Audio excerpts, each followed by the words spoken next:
Yuli, Minister Councilor. Ma'am. And Mr. Zhu Xinliang Attache, both People's Republic of China. Of course, most Victor, Lim, FFCCC, ay. Dalawang araw na akong lang upload. Sobrang busy. Next, Tony C. Executive Director, Manila Chinatown Development Council. Sa mga Filipino-Chinese communities natin na narito ngayong hapon. Sa mga konsyal natin, Konsyal Tol Sargalo, Konsyal Pa Pagoso, Konsyal Karen Alibarbar, Konsyal Jeff Lau, Mocha Uson, sa mga punong barangay na nakakasako po rito.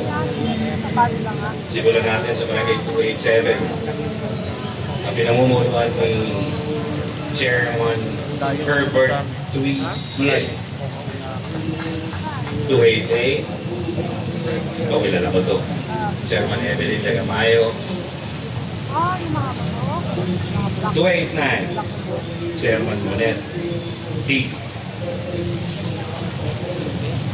Sa ating outstanding Manilenya, Miss Tesia Ansi. Sa oldest family-owned business na hardware that started as early as 1868, pangunguna ni Mr. Francis Witted and Company. Ito, pinadala ko na lolo ko ito. Oldest Binondo restaurant. Ito, Pansiteria Antigua since 1888. Mr. Alcher Wong. At sa lahat ng mga dito, ngayong hapon, sa magandang hapon po sa inyong lahat. Let me go, the Honorable Mayor Francisco Isko Moreno Dumagoso, more popularly known as Yorme. Siya nga pala, baka hindi na ako makaulit. Ganda ng smile nito. Ang ating punong mabala, Director Congressman Cristal Pagatsing, nandidigaw.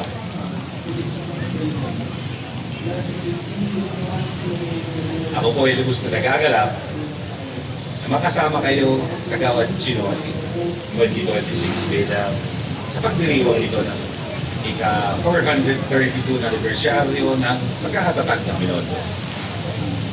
Ang inikilalang pinakamatandang Chinatown sa buong mundo.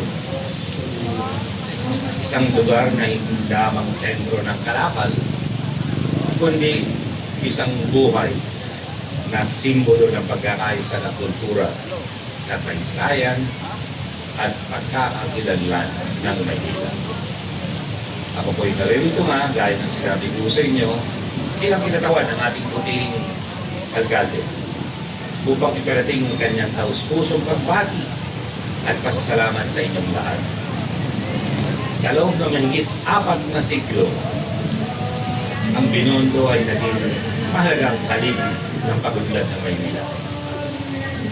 Dito umusbong ang kalakalan. Dito nahubog ang ugnayan Pilipino at Chino.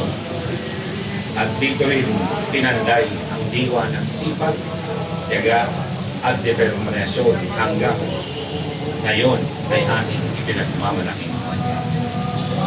Ang kasaysayan ng Binondo ay hindi hiwalay sa kasaysayan ng Maynila.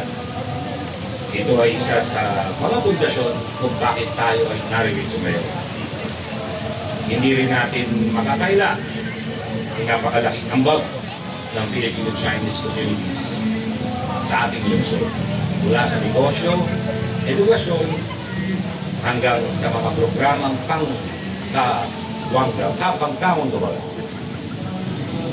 Tayo po ay naging katuwang sa pagbubog ng isang mas matatag, progresibo at mas inklusibong Maynila.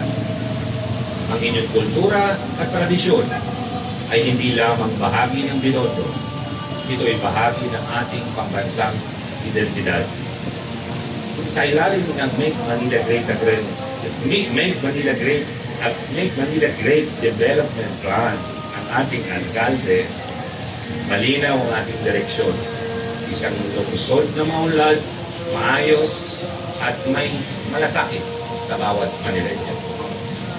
At sa hadikaing ito, mahalaga ang papel ng Binondo at ng Filipino-Chinese community. Kayo ay hindi lamang bahagi ng ating kasaysayan. Kayo ay susi sa ating kinabukasan. Patuloy natin pangalagaan ang yaman ng ating kultura, palakasin ang ating ugnayan, at sama-sama natin itaguyod ng isang Maynila na ipagmamalaki ng bawat Pilipino. Muli, maligayang 430th anniversary Binondo. Mabuhay ang Maynila, pabuhay ang sambayan ng Pilipino. Maraming salamat po. Magandang hapon po sa inyong lahat. Thank you so much to our City Administrator, Mr. Kikos, for speaking on behalf of our dearest Mayor Isko Moreno. Maraming salamat po. And thank you so much for joining us as well with our beautiful celebration. And now, ladies and gentlemen, we shall move on to the most exciting part of our program, the awarding of our plaques, where we recognize individuals and institutions whose contributions have shaped history, culture, and the spirit of Manila. So for this plaque giving up award, may we please ask once again our city administrator over here, please, for the presentation of the plaque, as well as Mr. Tony C. Yes. Yes, this is for the awarding of plaque, Mr. Tony C. as well as Mr. Victor Lim, and all of our counselors who please join us here for the awarding. Alright, thank you so much. Alright, ladies and gentlemen, we begin by honoring a true culinary legacy. Okay, may we ask our counselors to please stand here? Okay, yes.